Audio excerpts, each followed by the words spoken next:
Quero cumprimentar a todos com a paz do Senhor. Estamos aqui para, mais uma vez, estar comentando a lição de número 7, a lição de adultos. Sou o professor Marcelo, congrego na Igreja Evangélica Assembleia de Deus, sirvo ali a Deus como presbítero da igreja. E você que está chegando agora no canal, seja muito bem-vindo. Quero agradecer a você por estar entrando aí na nossa rede social para estar junto conosco, estudando esse importante assunto. Estaremos falando sobre o ministério da igreja. Na lição anterior, nós falamos sobre o sistema de governo da igreja. Agora, estaremos falando sobre o ministério, os cargos ali exercidos na igreja. Você que está chegando agora ao canal, quero convidar você a estar se inscrevendo para estar nos ajudando. Também, se você gostar do vídeo, estar compartilhando, dando seu joinha para estar nos ajudando, é muito importante para nós. Também, se você quiser receber as notificações dos vídeos que estaremos lançando, é só clicar também ali no sininho para você ser notificado. E se você tiver alguma dúvida, tiver alguma opinião a nos falar, a estar nos dando aí no canal, também tem liberdade para estar falando conosco nos comentários. E estaremos então agora entrando nesse importante assunto, a lição de número 7, que será estudada no dia 18 de fevereiro, a lição de adultos. O nosso texto áureo diz: e ele mesmo deu uns para apóstolos, outros para profetas, outros para evangelistas e outros para pastores e doutores. Efésios capítulo 4, versículo 11. A nossa verdade prática. Os dons ministeriais foram dados com o objetivo de edificar a igreja e promover a maturidade de seus membros. Então, os dons ministeriais, ele tem esse propósito, de edificar a igreja, e também promover a maturidade dos membros. Esse é o assunto que estaremos então introduzindo aqui. Nesta lição, veremos o ministério em suas diferentes funções e ofícios, bem como as qualificações que biblicamente são exigidas para o seu exercício.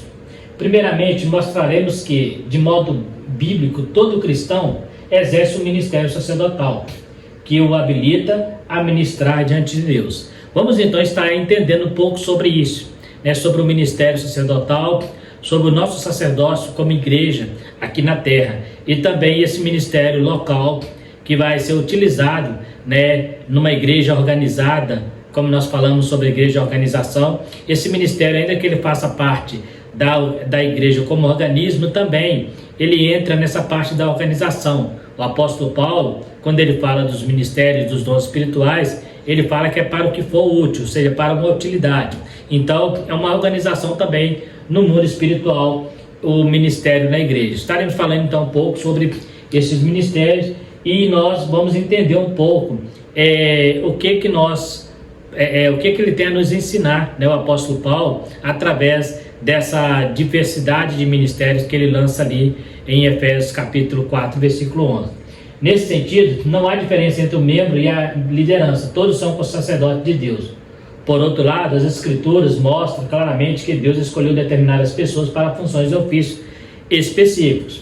Esses ministros chamados por Deus têm a função de servir a igreja de Cristo e trabalhar no aperfeiçoamento dos santos. Então nós vemos aqui que, ainda que todos nós temos um ofício sacerdotal, temos também uma liderança instituída por Deus. Existem pessoas que acham que a única liderança da igreja tem que ser Jesus. Em tese, sim, se tratando de organismo. Mas como a igreja organizada, precisa ter ali seus líderes para estar direcionando essa igreja, para estar orientando, para estar ensinando, para estar levando o evangelismo, para que essa igreja venha crescer. Existem algumas pessoas, como aquele grupo da igreja de Paulo, ali na carta aos Coríntios, onde existia um grupo que falava que eles eram de Jesus, outros diziam ser de Paulo, outros de Cefas, outros de Apolo, e tinha um grupo que dizia ser de Jesus. Este grupo de Jesus, ele é o pior daqueles grupos, porque eles não respeitavam a autoridade eclesiástica. Mas nós vamos ver aqui, no decorrer dessa lição, que a autoridade eclesiástica ela existe, ela foi estabelecida por Deus. É evidente que é um poder delegado, não é um poder absoluto, mas em tese, esta autoridade ela está autorizada por Deus, esse ministério, para estar ajudando a igreja no seu crescimento, na sua maturidade, na sua caminhada. É como Jesus fala para Pedro: Pedro, tu me amas? Então apacenta meus cordeirinhos. Então Deus estava delegando para Pedro o poder de pastorear as ovelhas, pastorear a igreja. Então é um ministério que é estabelecido pelo próprio Deus, não é coisa inventada pelo homem, né? Então, apesar de que alguns ministérios hoje eles saem um pouco fora do contexto, mas isso não é o caso aqui. Então nós vamos trabalhar um pouquinho dentro desse texto aí, dentro desse contexto. Então nós temos aqui, primeiro, a nossa lição, ela vem falando sobre o ministério sacerdotal do Antigo Testamento.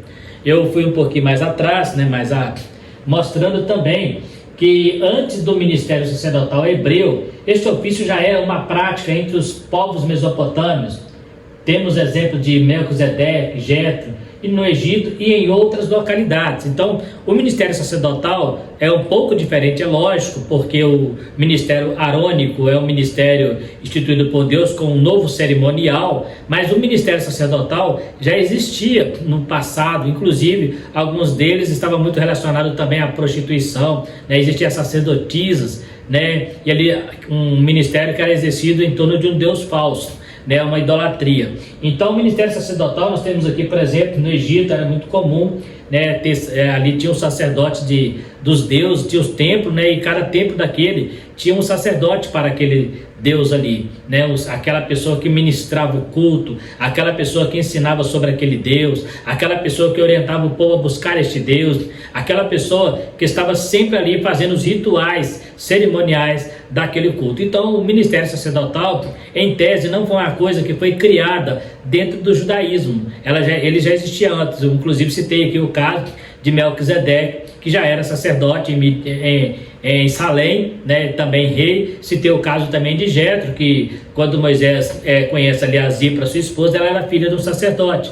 Então, sacerdote de Midian. No Egito temos sacerdote, você vai encontrar na história, né, na história da Síria, né, ali vários reinos, né, era comum os reis eles instituírem pessoas para exercer sacerdócio aos seus deuses. Então não é algo novo. Quando nós vamos para a Bíblia, aí nós temos o sacerdote arônico. Uma coisa que eu destaquei aqui é que esses sacerdotes detinham poderes mágicos. Eu coloquei entre parênteses, por quê? Porque eles eram também feiticeiros, né? Então eles faziam artes mágicas para iludir o povo, para enganar e para também ter credibilidade diante dos seus seguidores, né? Então nós temos ali, né, e algumas vezes tinham poder até sobre o rei, né? Alguns casos, né, nós temos casos inclusive de Melquisedeque, que era rei e sacerdote, ele exercia dois ofícios, né? Depois os patriarcas faziam esse ofício sem muitos regulamentos. Depois houve o regulamento no Sinai. Por quê?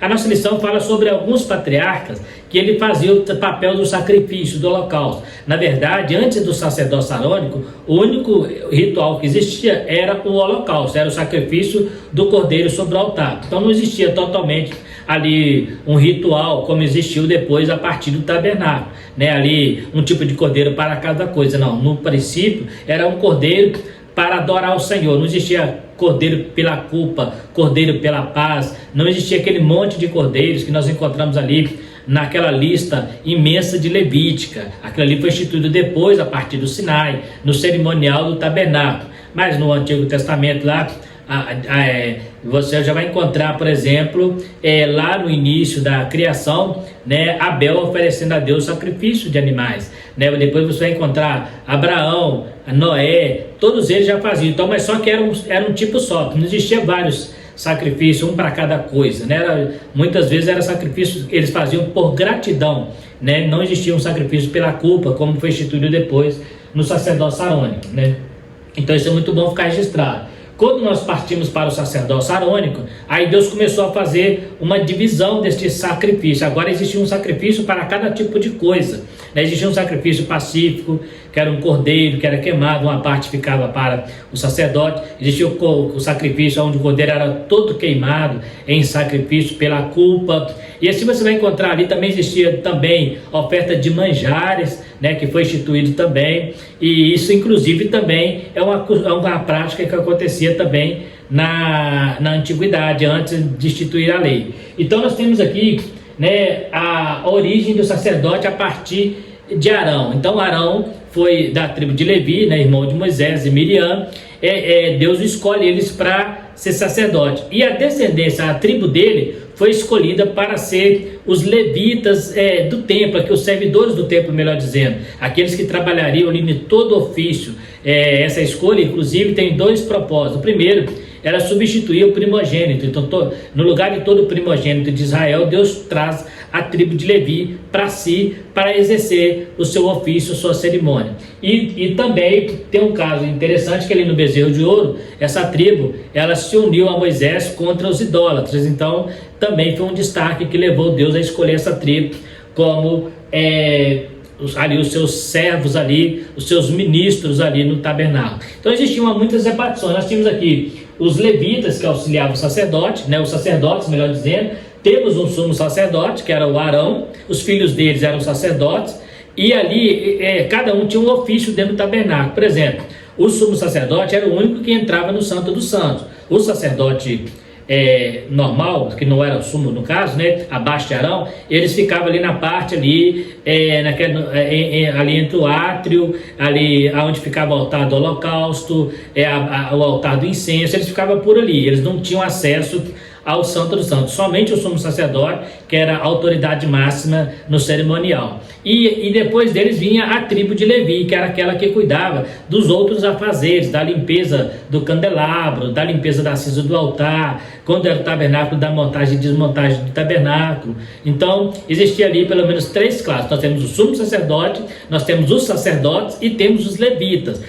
Todo sacerdote era da tribo de Levi, todo sumo sacerdote também, mas nem todo levita era sacerdote, eles eram servos do altar. Então nós temos ali uma repartição. O sacerdote, sumo sacerdote, ele ia até o Santo dos Santos, os sacerdotes auxiliavam no sacrifício e na adoração ali dentro do lugar santíssimo, e os levitas, eles também auxiliavam ali na parte do serviçal e também na parte externa. Então era uma divisão mais ou menos assim: sumo sacerdote, todo sumo sacerdote, ele tinha que ser o primogênito do sumo sacerdote anterior. Então, por exemplo, o primogênito de Arão, quando Arão morre, é o que assume o lugar de sumo sacerdote. Os demais continuam a linhagem sacerdotal. Isso depois, no tempo de Jesus, mudou um pouco, né? No tempo de Jesus, os saduceus passaram a comprar o título de sumo sacerdote. Mas aí já é uma outra história, né?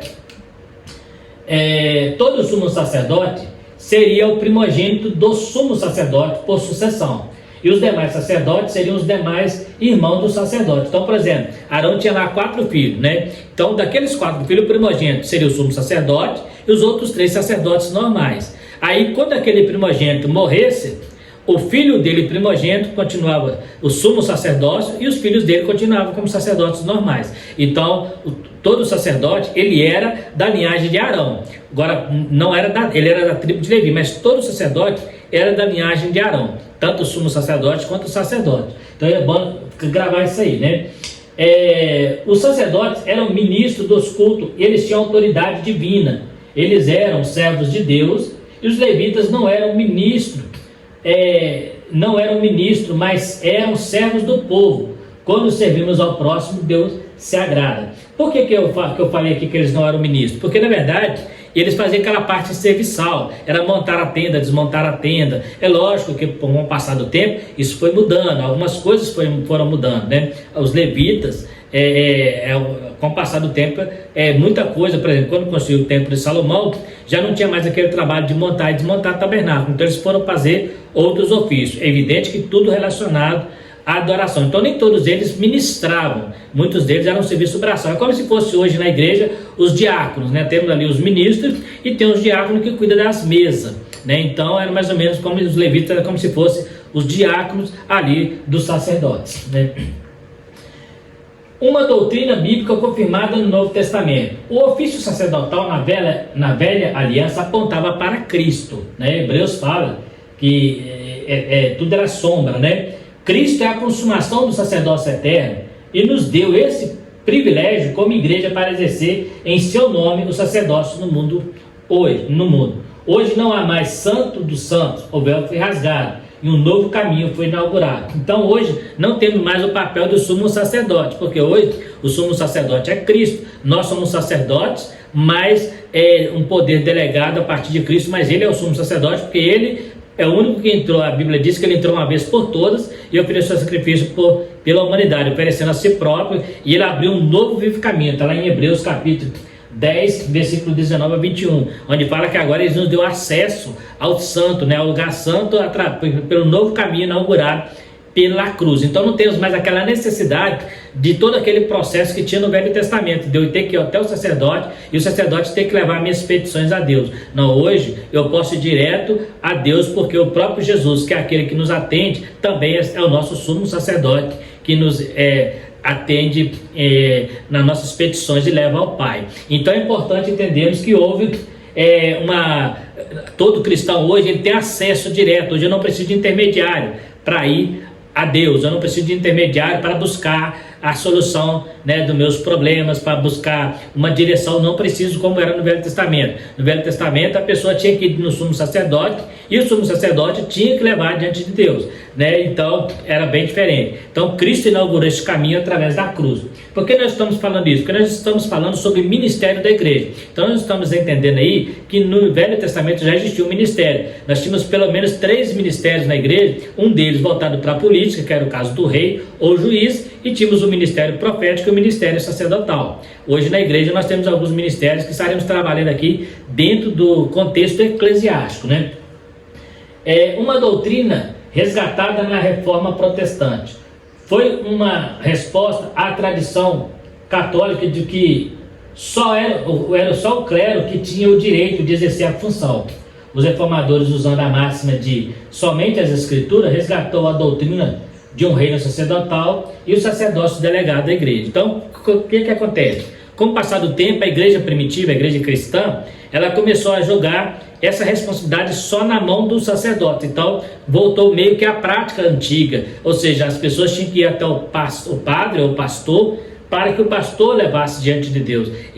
A igreja começou a ensinar que só eles tinham acesso a Deus, igualzinho somos sacerdotes do Velho Testamento. Mas quando veio a reforma, né, a partir de Lutero, então ele percebeu que é só a escritura, que não existe cerimonial, que não é cerimônia que manda, né, não é o papa, não é padre e não é pastor, mas é somente a escritura. E pela escritura nós temos o mesmo acesso do que um sacerdote, como era considerado na igreja católica, né? Até hoje é considerado, né? Hoje nós temos, né, na igreja católica o representante máximo, que é o Papa, né? E eles acreditam que ele é o único representante, né, de São Pedro aqui na Terra, como se fosse a continuação do papado, né? É uma coisa voltada mais ou menos para o sumo sacerdote lá atrás. Porém, hoje a igreja, ainda que nós temos pastores, diante do reino de Deus somos todos ovelhas, somos todos servos de Cristo. Isso é bom lembrar, né? Pastor, ele é um pastor, mas o poder que tem sobre a vida dele é delegado por Deus, não é absoluto, porque no dia do juízo final, ele também terá que prestar conta dos seus atos,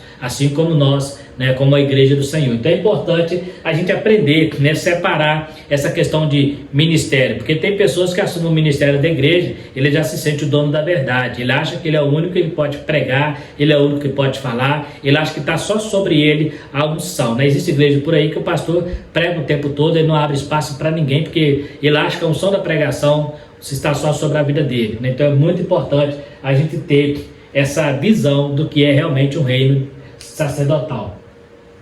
Aí nós temos aqui, baseado no nosso texto principal, né, nosso texto alto, nós temos aqui chamado o ministério quíntuplo, né, que seria Efésios 4:11. Então nós temos aqui 4 classes, né, 5 classes de ministérios que Paulo cita ali. Ele cita o apóstolo, o profeta, o evangelista, pastores e mestres. Cada um desses cargos ele tem uma função específica na igreja, né?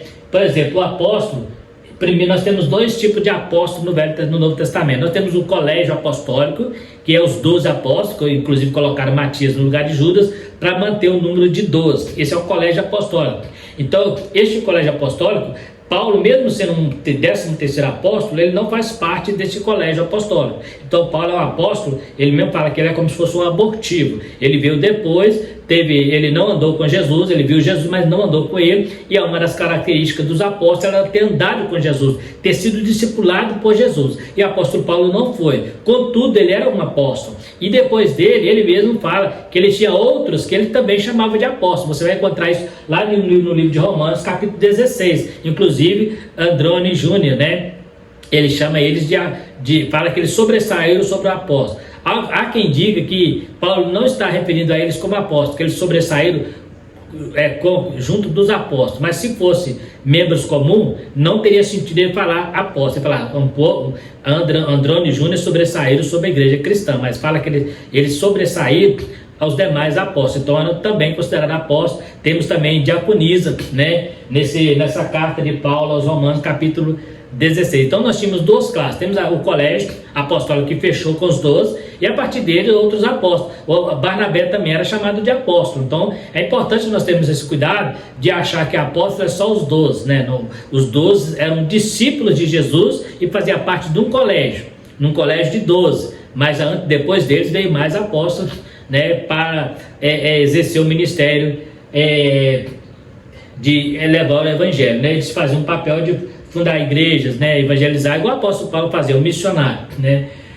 Inclusive a gente fala muito a gente vê algumas igrejas usar o cargo missionário. Missionário, na verdade, ele não existe esse termo no Novo Testamento. A palavra que aparece lá para quem faz missões é apóstolo, é enviado. Então, missionário é um termo mais português, aportuguesado, né? Um termo para nós, porque fala de alguém que está com uma missão, então ele é um missionário. Mas, na verdade, o missionário nada mais é do que um apóstolo que leva o evangelho além fronteiras, né? Ele é um pouco diferente do evangelista, por quê? Porque o evangelista, ele faz o evangelismo na sua região local, ele é mais local, enquanto que o apóstolo vai além fronteira, né? Não está dizendo que o apóstolo não evangeliza, ele faz o trabalho de evangelismo, só que ele vai mais além, ele é o fundador de igreja. O evangelista não, ele já trabalha numa igreja estabelecida. Nós temos o caso de Filipe, que evangelizava, foi chamado de evangelista, e ele já pertencia a uma igreja, então já existia uma igreja fundada. Filipe não fundou nenhuma igreja e era chamado de evangelista, mas o apóstolo Paulo era chamado de apóstolo porque fundou várias igrejas. Então nós temos aqui o profeta, que era aquele que detinha a autoridade da palavra profética. Mais à frente eu vou trazer um comentário aqui da Bíblia Scofield, só para análise, né? Talvez você não concordar, não tem nenhum problema, mas só para entendermos um pouquinho sobre o ministério profético, porque nós temos também o dom de profecia, não é a mesma coisa. O ministério profético é uma coisa, o dom de profecia é outro. O dom de profecia todo crente pode utilizar, pode ser usado por ele. O ministério profético só aquele que Deus chamar para esse ministério. Então a gente vai entender um pouquinho sobre isso aí. Evangelista, o seu alvo principal era pregar, né, o evangelho na sua localidade. E nós temos pastores e mestres, é uma função dupla. Como pastores que cuidam do rebanho e como mestre leva amadurecimento. Existem alguns teólogos que eles separam, eles falam que pastor é pastor e mestre, né?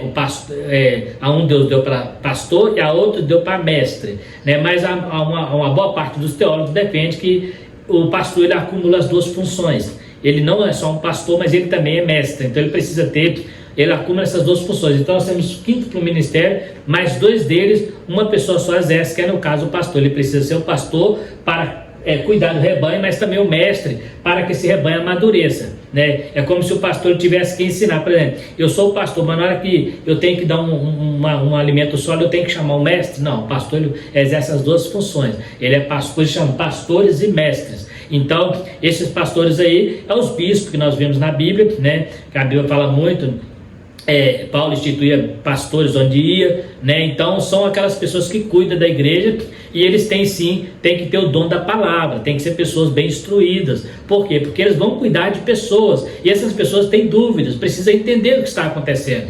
Então é nessa hora que ele passa de pastor a mestre, porque ele cuida do rebanho. Quando precisa do alimento mais sólido, ele entra com a doutrina, com a palavra de Deus. Então nós temos aqui um 5º ministério: apóstolo, aquele que vai além fronteira; Profeta, aquele que tem a palavra profética, né? Tem gente que confunde muito com pregador, nem sempre o pregador tem palavra profética. Evangelista, aquele que evangeliza na sua região, e o pastor e mestre, né? São os 5 ministérios que o apóstolo Paulo fala lá em Efésios 4:11. Aí nós temos aqui um comentário da Bíblia Scofield, né? Esse não é comentário meu, diz assim, ó, 1 Coríntios, dons são capacitações espirituais para um serviço específico, os dons espirituais, né? Fala ali que é para que for útil. Em Efésios, são os homens que têm essa capacitação. O que o escritor, o teólogo aqui de Scofield está dizendo? Que, por exemplo, o dom de profecia, ele é um dom de profecia, aqui tem um profeta. Quem é o profeta? Aquele que tem um ministério e recebe esse dom de profecia. Isso é a interpretação da Scofield. Ao conceder os dons, o Senhor determina o lugar onde deve servir. Então, quando ele dá, por exemplo, o dom da sabedoria que está lá em 1 Coríntios, lá, nos dons espirituais, quem vai receber ele? É o dom, é o mestre. Ele vai receber o dom para ensinar. Não quer dizer que esporadicamente um membro comum possa ser usado na dom da sabedoria, mas como ministério, esse dom da sabedoria vai encaixar na vida do pastor mestre, né? O dom de profecia vai encaixar na vida do profeta e assim por diante, né? Então é interessante entender que os dons, né, segundo Scofield, eles estão relacionados aos ministérios. Então os dons é a capacitação e esses ministérios as pessoas que receberam essa capacitação, né? Vamos lá um pouquinho aqui. Aí nós temos aqui, eu peguei alguns pastores, alguns líderes na história, para nós entendermos como que esses homens viam a obra de Deus, viam o ministério, né? E muitas vezes nos confronta em alguns comportamentos que temos visto aí, né? Alguns pastores que dizem ser pastores, mas são pastores de mesa, de secretário, né? Não está no meio do povão, né? Existem pastores aí que para você chegar nele tem que marcar audiência, tem que marcar agenda, né? E fala que é pastor, né? Então é complicado, o pastor ele tem que estar no meio do povão. Nós temos aqui John Stott, né, teólogo britânico. Ele, quanto menos o pregador se interpõe entre a palavra e o ouvinte, melhor. O que alimenta é o alimento provido pelo chefe da família e não o dispenseiro que serve. Então ele está falando assim, que a visão de John Stott, o papel do ministro é alimentar o povo, mas entendendo que o alimento é de Deus, você é só o serviçal. Então o ministro ele é o serviçal, ele não é o manda-chuva na igreja. Tem pastor que chega na igreja e ele acha que a igreja é como se fosse a empresa, que fosse empregado dele, né? E tem que fazer o que ele manda. Não, a igreja não é empregado dele. Na verdade, se fosse olhar pela a pirâmide no reino invertido, o pastor que é empregado da igreja. Por quê? Porque ele recebe o salário da igreja para cuidar da igreja, né? O apóstolo Paulo fala sobre isso. Então é perigoso a pessoa inverter os papéis. Não, eu que mando na igreja, não, a igreja paga o salário do pastor. Então se a igreja paga o salário do pastor, na verdade o pastor que é o servo da igreja, né? O pastor que é empregado da igreja. Isso não diminui o pastor e não tira da vida dele a autoridade, né? Não tira, mas também tira da vida dele aquele perigo que Pedro orienta quem cuida do rebanho, tomar cuidado para não usar de autoridade como se fosse dono do rebanho. Então, o pastor, na verdade, nada mais é do que um servo da igreja. Jesus falou assim que veio para servir, não para ser servido. E quem quiser entrar no ministério tem que seguir o exemplo de Jesus. Então, o pastor ele tem que se dedicar a sua vida. Por isso que nós temos pastores de tempo integral. Ele para de trabalhar lá fora porque ele precisa se dedicar exclusivamente ao seu rebanho. Se o pastor não faz isso, ele está deixando de cumprir o seu papel. Ele está deixando de ser um pastor de verdade. Aquele pastor que a ovelha fica anos sem poder conversar com ele, essa pessoa não é pastoreada. Essa pessoa pode ser pastoreada por um terceiro, mas pelo seu pastor, ao qual ele chama de pastor, né? Eu fiquei numa igreja durante 5 anos e nunca troquei uma palavra com um pastor, uma igreja grande, e o pastor lá, né? Eu lembro que uma vez eu falei com o pastor local: meu pastor é você, porque eu tenho contato com você. Eu de lá não. Ah não, mas ele é pastor, ele é por reconhecimento, mas de presença não. Fiquei 5 anos, nunca troquei uma palavra com ele. Então, se você é um pastor e não está junto das suas ovelhas, tem coisa errada. Se você é um pastor e suas ovelhas não te conhecem, a Bíblia diz que a ovelha conhece a voz do pastor.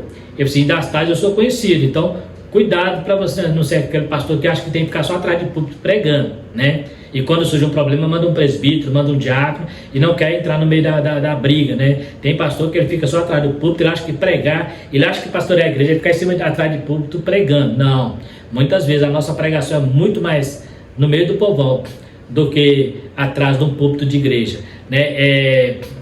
Algumas pessoas citam muitos pregadores do passado, como esses homens, John Stott, Charles Spurgeon, esses homens, eles eram homens que o povo tinha contato com eles. Eles não eram pessoas que tinham que marcar, tinha secretária para chegar até eles, não. Eles eram pessoas que, quando as pessoas iam até eles, observa que John Wesley, ele ia nas carvoarias, ele ia nas minas, né, onde o povão estava, e lá no meio do povão ele pregava o evangelho e o pessoal tinha acesso a ele, né, e muita gente. Jesus, ele andava envolvido, né, envolto de multidões, mas o pessoal tinha acesso a ele, né, a mulher conseguia tocar nele, as pessoas conseguiam chegar até ele, às vezes até precisava tirar o telhado da casa, mas chegava até ele, não tinha empecilho. E quando alguém um dia tentou impedir as crianças de chegar até ele repreendeu. Ele disse: deixa vir as minhas crianças. Alguém tentou impedir, não vem atrapalhar o mestre não. Outra vez tentou impedir um cego de clamar a ele, assim, não cale, manda ele vir cá. Então Jesus estava no meio do povão. Esse é o verdadeiro pastor, aquele que está no meio do povão. Aqui é o pastor de verdade, ele cheira ovelha, o cheiro dele é de ovelha, ele cheira a lã da ovelha porque ele está sempre no meio do povão. Tem uns pastores aí que não está cheirando ovelha coisa nenhuma, fica ali atrás do púlpito, fazendo aquelas lindas pregações, aquela boa retórica que ele tem, cheio de teologia, mas na hora que é para pegar o boi pelo chifre, como diz ditado, ele manda outro, porque ele não tem tempo. Tem gente que envolve tanto com a obra de Deus, que até esquece do Deus da obra. Tem pastor que tem tanta função, né? Eu já vi pastor, por exemplo, construindo, né? Fazendo construções, né? E ainda postando na internet como se isso fosse o papel dele, né? Pedro falou: porventura vamos deixar de pregar e orar e jejuar para você vir à mesa? E aí o pastor vai, está lá na enxada fazendo concreto, e alguém dá elogia: ó, pastor, ele não manda nem, pega junto, mas não é papel do pastor. Enquanto ele está ali puxando concreto, ali sentando no tijolo, tem uma alma que precisa da oração, precisa da visita dele. Esse é o papel dele. Então ele tem que separar pessoas para fazer isso. Não é papel do pastor, igual a gente vê muito em construção de igreja, né? No nosso meio existe muito isso. Pastores que vão construir igreja, ele quer administrar a construção, não, contrata um mestre de obras, contrata um pedreiro, mas o pastor não, ele tem que continuar na sua vida de oração e jejum, porque a massa de trabalho dele, o material de trabalho dele é povão, é as almas. Esse é o material que ele tem que trabalhar, o resto deixa para outras pessoas fazer. Aqui Pedro fala: ó, não vamos parar de pregar, jejuar e orar. Escolhei para vós, homens, para fazer esse negócio aí. Porque eu não posso parar para fazer isso não. Não fui chamado para servir mesa não. Fui chamado para pregar a palavra. Então o pastor, ele é chamado para pregar a palavra de Deus. É chamado para pregar para as vidas, para as almas. Se ele não fizer isso, ele não está exercendo o seu papel, né? Então nós temos aqui John Wayne, puritano, considerado um dos maiores da época, junto com Calvino e Jonathan Edwards. Aquilo que o pregador é de joelho diante do Todo-Poderoso é o que ele é e nada mais, né? Então é sempre no joelho, humildade, né? Eu já vi muita gente falar assim, muitos pregadores citando Jonas Edwards, né? Citando, por exemplo, Charles Spurgeon. Esses homens, não eram esses homens engravatados, tem por aí não, eles eram homens do povão, misturavam no meio do povão, eram homens que estavam rodeados de pessoas pobres, né? E eles não tinham luxo, não tinha aquele, né, eles não estavam pregando diante de um ar-condicionado. Muitas vezes o teto da igreja deles era o céu, né? O púlpito era uma pedra, né? Os bancos muitas vezes eram no meio do mato, assim como Jesus fazia. Então esses homens fizeram diferença nas suas gerações, exatamente por quê? Porque eles entenderam o chamado deles, ir lá para o meio do povão. Em vez de querer trazer o povão para eles iam lá no meio, e lá eles pregavam a palavra, né? Então é interessante ter essa visão.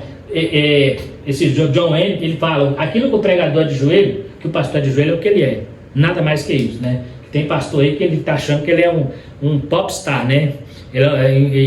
Um dia desse, eu já citei no vídeo, volto a dizer, se o pastor estava vendendo a sua pregação, né?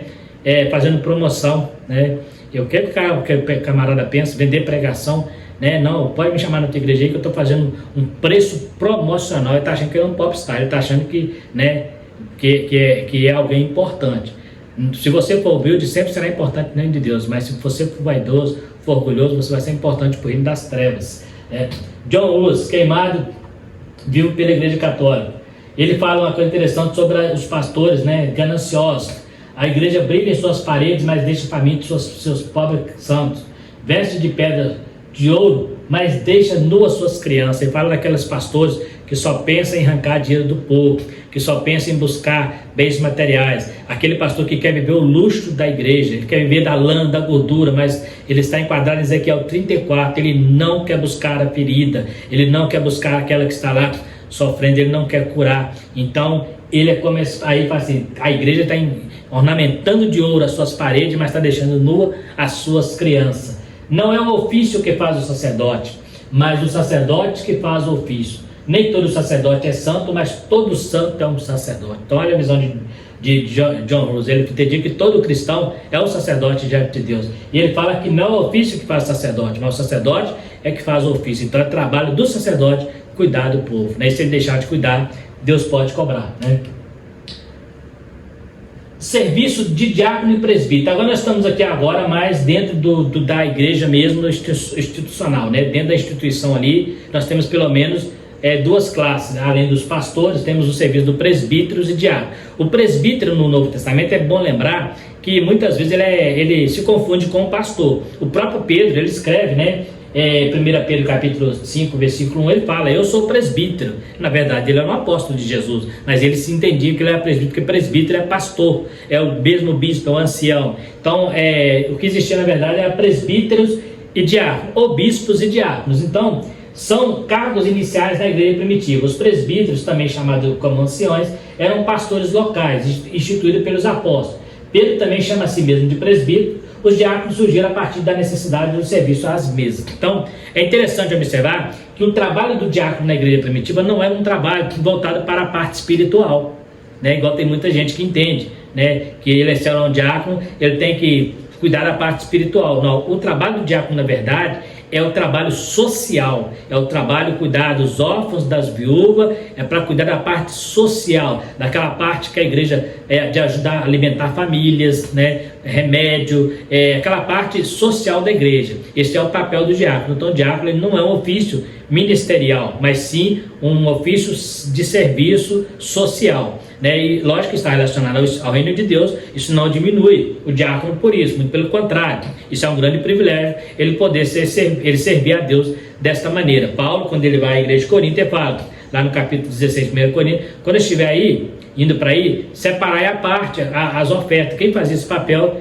eram os diáconos, então era o trabalho deles. Então aquele negócio de que o camarada que é diácono amanhã vai ser presbítero, isso não é verdade, não há hierarquia nisso. Pode acontecer? Pode, mas não quer dizer que o camarada que foi separado para diaconato, amanhã automaticamente ele terá que ser presbítero. Não, ele pode ser diácono a vida toda, o presbítero pode ser presbítero a vida toda.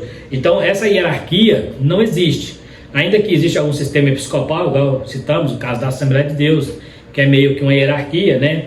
Eu, por exemplo, o camarada para ser presbítero tem que passar pelo diaconato e tal. É um sistema episcopal, mas biblicamente não existe essa hierarquia. Diácono serve à mesa, presbítero cuida da igreja.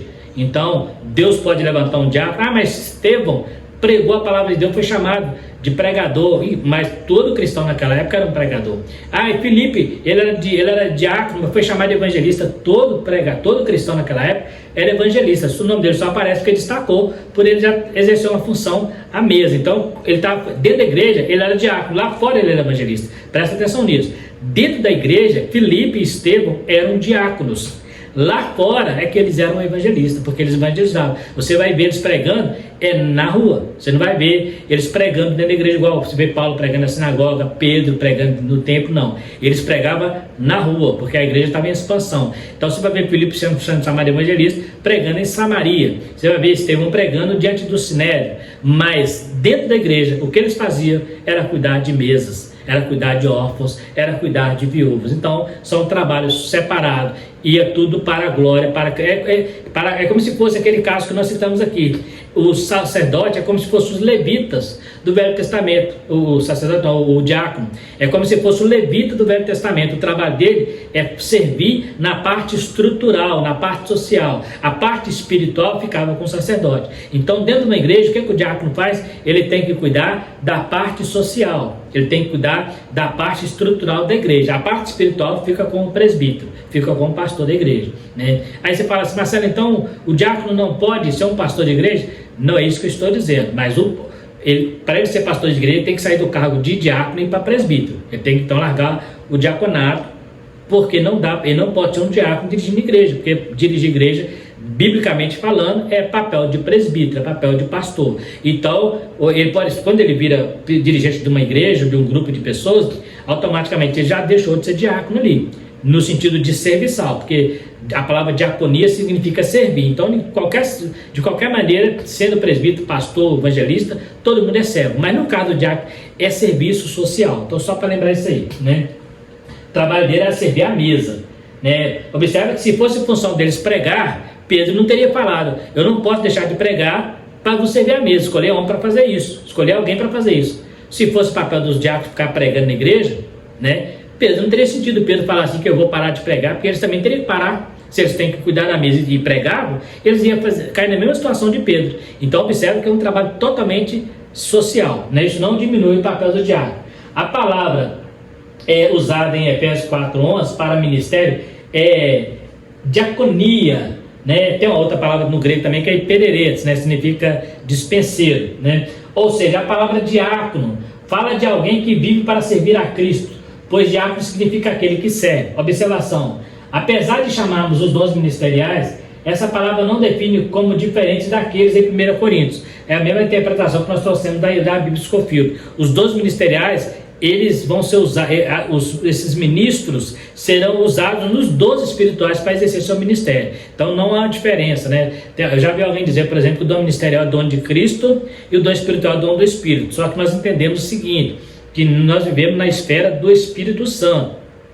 Deus atuou no passado, né, no Velho Testamento, Jesus no seu ministério terreno, e quando ele foi, ele disse: eu vou mandar o Consolador. Então agora o que atua na igreja é o Espírito Santo. Então os dons que temos hoje é os dons do Espírito. Até os dons espirituais, ministeriais, são dons do Espírito, não é dom de Cristo. Isso quando vai se separar os atributos da Trindade, as funções, né? Então dentro da função, quem faz os dons ministeriais também é o Espírito, né? Você fala assim: um Deus colocou, né? Deus colocou, não fala nem Cristo. Um Deus colocou na igreja para pastores, diáconos, presbíteros, e o Espírito Santo, lá no livro de Coríntios, fala: foi dado para que for útil para dentro da igreja. Então você observa aí que tudo é dom do Espírito mesmo, né? Qualificações de natureza moral. Então, agora que nós falamos sobre o ministério, existem algumas qualificações importantes que o obreiro precisa ter para encaixar no reino de Deus, para servir ao povo. E aí que entra a questão, porque algumas pessoas não encaixam nesse perfil, né? Tem gente que está no ministério por questão de amizade, né? Até no nepotismo. Tem um caso de pastor que vira pastor e quer colocar o filho dele como pastor para ser o futuro sucessor dele, para não perder o poder da igreja dentro da família. Existem igrejas assim, né? Mas o ministério, ele precisa de algumas qualificações. E tem pessoas que ele até aceita o ministério, mas ele não foi avaliado nessas qualificações. E você vai encontrar isso lá em Tito e Timóteo, né? A Paulo escrevendo: fala de uma vida irrepreensível na sociedade, alguém que não tem de que se envergonhar, não dado a vícios, bem visto pela comunidade cristã e pela sociedade, uma pessoa de caráter e conduta ilibada. Então a primeira coisa, vai separar uma pessoa para fazer qualquer trabalho, ou seja diácono, ou seja presbítero. A primeira coisa, conduta ilibada. Ele tem que ter uma conduta diante da sociedade. Lá na empresa onde ele trabalha, ele tem que ser um exemplo, né? A Bíblia fala que ele tem que ser exemplo dos fiéis. Então, para você exercer qualquer cargo na igreja, a primeira coisa que é exigido é boa conduta ilibada, caráter, né? Obreiro que não consegue lidar com gente e quer dirigir igreja, obreiro que não tem paciência, que fica brigando. Na internet você vê um monte de pastores aí que vai discutindo, usando sarcasmo, usando palavras torpes, usando palavra arrogante, né? E a ponto de chegar a agredir um ao outro, né? E alguns pastores, até homens de Deus, terminam entrando nessas brigas, né? São pessoas que não passam na conduta do caráter, do fruto do Espírito, mansidão, temperança, longanimidade, né? Se não tiver essas coisas, não adianta, não vai dar certo, e vai estar no lugar errado, e ao invés de salvar, vai matar vidas. Então existe sim uma natureza moral que todo obreiro precisa estar sempre se preocupando, sempre olhando para si, para si: será que eu estou pronto para isso? Por quê? Porque as pessoas vai ver muito mais quem você é do que o que você fala. Eu posso falar um monte de coisa, mas se a minha conduta renegar aquilo que eu digo, as pessoas não me ouvirão, e quando ouvir, irão murmurar. Então é preciso que antes que eu fale minhas palavras, antes que eu solte as minhas palavras, minhas obras têm que ir na frente. As pessoas têm que olhar para mim e falar assim: este aí, o que ele fala não é nem metade do que ele vive. É igual aconteceu com a rainha de Sabá. Quando ela chegou em Salomão, ela falou assim: olha, o que eu ouvi de você não é nem metade do que meus olhos veem.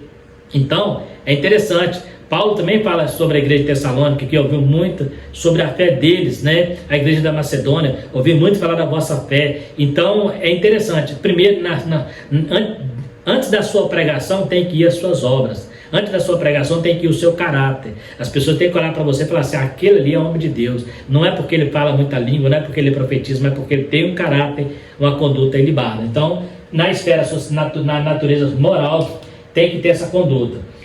Qualificações na vida social: não soberbo, não arrogante e orgulhoso, né? O que é soberbo? Aquele camarada que assume um cargo, ele já acha que ele é superior, né? Arrogante, pessoa que não aceita nenhuma opinião divergente, ele parte para a briga, né? Orgulhoso, ele acha que ele é o dono da verdade, né?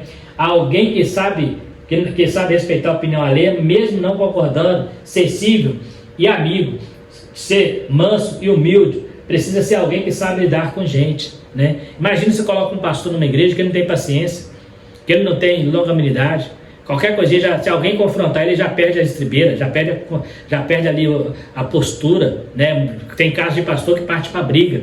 Então tem que tomar muito cuidado, porque a mansidão de Jesus e a humildade foi o que mais incomodava os fariseus. Por quê? Porque eles queriam de toda maneira fazer Jesus perder a paciência, mas Jesus sempre foi manso e humilde, sempre entendendo que ele precisava conquistar as pessoas pela sua mansidão, pela sua humildade, banido da sua vida todo orgulho, toda vaidade. Ele era Deus, mas a Bíblia diz que ele não teve por usurpação ser igual a Deus, mas humilhou a si mesmo. Então, se você quer ser um servo de Deus, quer servir na obra, a primeira coisa que precisa fazer é humilhar a si mesmo. Não é deixar as pessoas te humilhar, não, é diferente. É você se humilhar diante de situação, até mesmo quando você diz eu tenho razão, mas às vezes é muito melhor nos calarmos do que deixar a nossa razão afluir, porque ela pode sim, você está com razão, mas pode não trazer um benefício que a obra de Deus precisa. Então, na vida social, o pastor coloca uma pessoa para dirigir uma igreja no bairro, chega lá no bairro, ele deve todo mundo no bairro, ele deve todo mundo, não paga ninguém,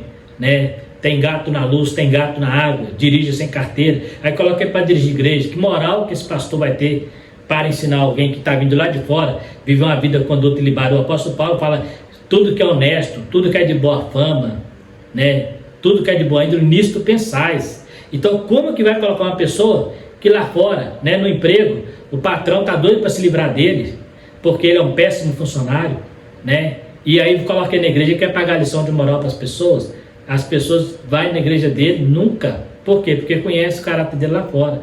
Então tem que tomar muito cuidado. Na vida social, as pessoas precisam olhar para nós e falar como aquela mulher falava para Eliseu: este homem é um santo homem de Deus, este homem é diferente. E muitas vezes não precisa nem citar a sua religião. Esse funcionário, ele é diferente.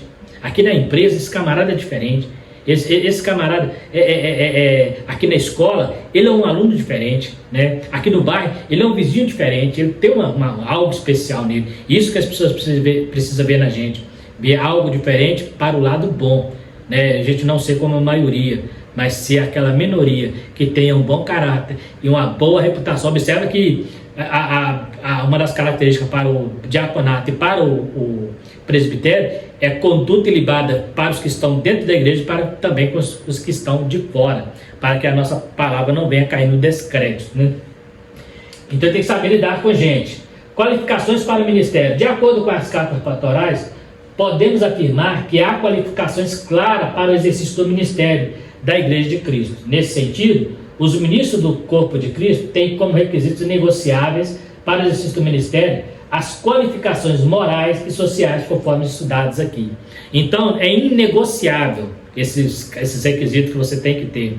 Então, alguém não pode te comprar, você não pode se vender. Temos muitos pastores bons que começaram bem, mas se vendeu para a mídia, se vendeu para a fama, né? Ou se vendeu aí para um mundão, né? Já não tem mais compromisso com a boa teologia, com a ortodoxia, porque está falando de acordo com o que o povão quer ouvir, não tem compromisso mais com a palavra. Então, existem qualidades, Deus tem compromisso com a palavra, mas se o pregador não tiver, Deus pode levantar outros pregadores, porque a palavra de Deus não volta vazia. Então, cuidado, se você é um obreiro do Senhor e não está fazendo a obra de Deus conforme Deus te chamou, você está deixando de exercer o seu papel.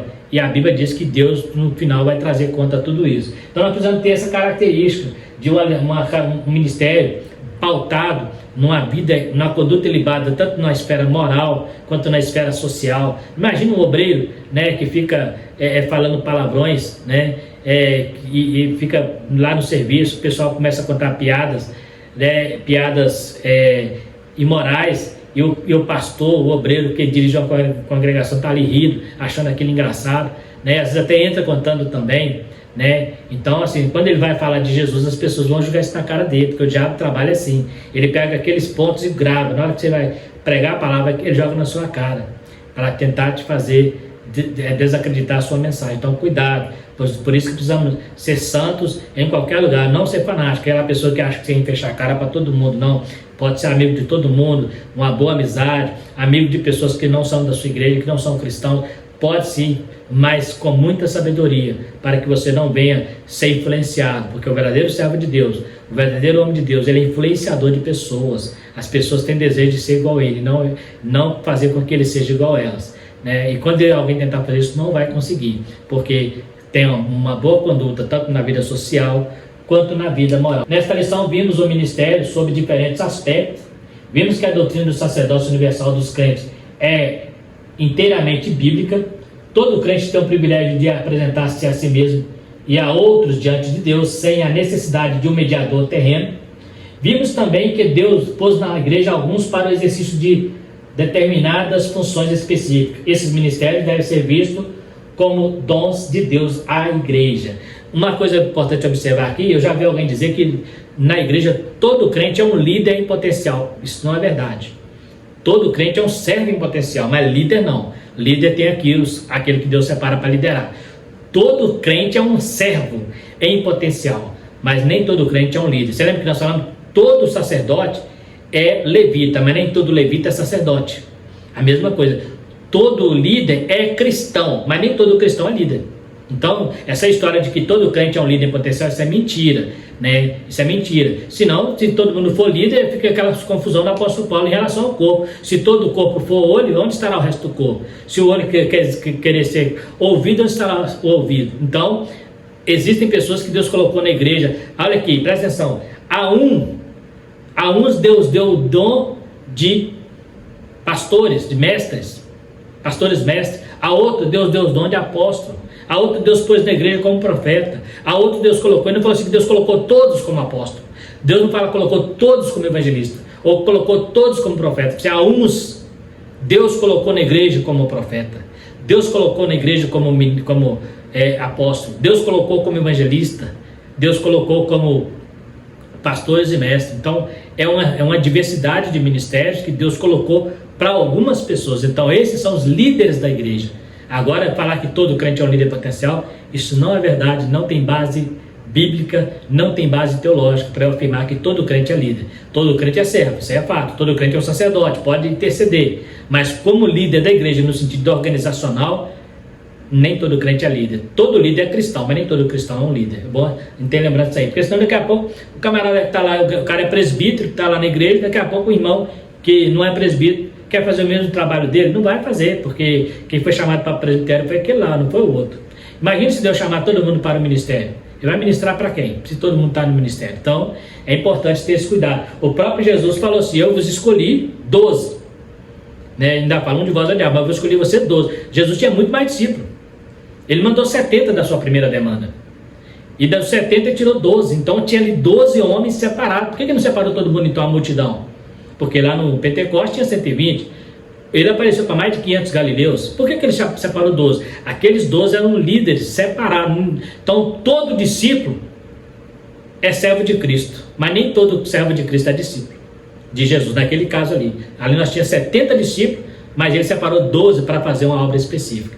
Então todo cristão, grave isso, todo cristão é um servo de Deus em potencial, mas nem todo cristão é um líder. Agora todo líder é um cristão. Então é importante lembrar isso aí, tá bom? Então está aí mais uma lição que nós aprendemos sobre o trabalho do ministério dentro da igreja. Falamos sobre o sistema de governo, agora falamos sobre o ministério. Então está aí mais uma lição. Quero agradecer você que ficou até o final do vídeo. Se você gostou, né, pode estar compartilhando esse vídeo, né, também se inscrevendo no canal se você ainda não é inscrito, né? E se você discordar também tem toda a liberdade de estar falando conosco nos comentários. Dá ali o seu joinha para nos ajudar E também ativa o sininho, que você vai estar recebendo as próximas aulas que estaremos lançando aqui. Toda semana estaremos lançando a nossa aula, tanto a aula de adultos, né, dessa lição, quanto também a lição de jovens. E você poderá estar acompanhando conosco aqui, Deus querendo Deus. Com um grande prazer poder estar com você aqui. E no mais, fique com Deus e até a próxima lição, se Deus quiser.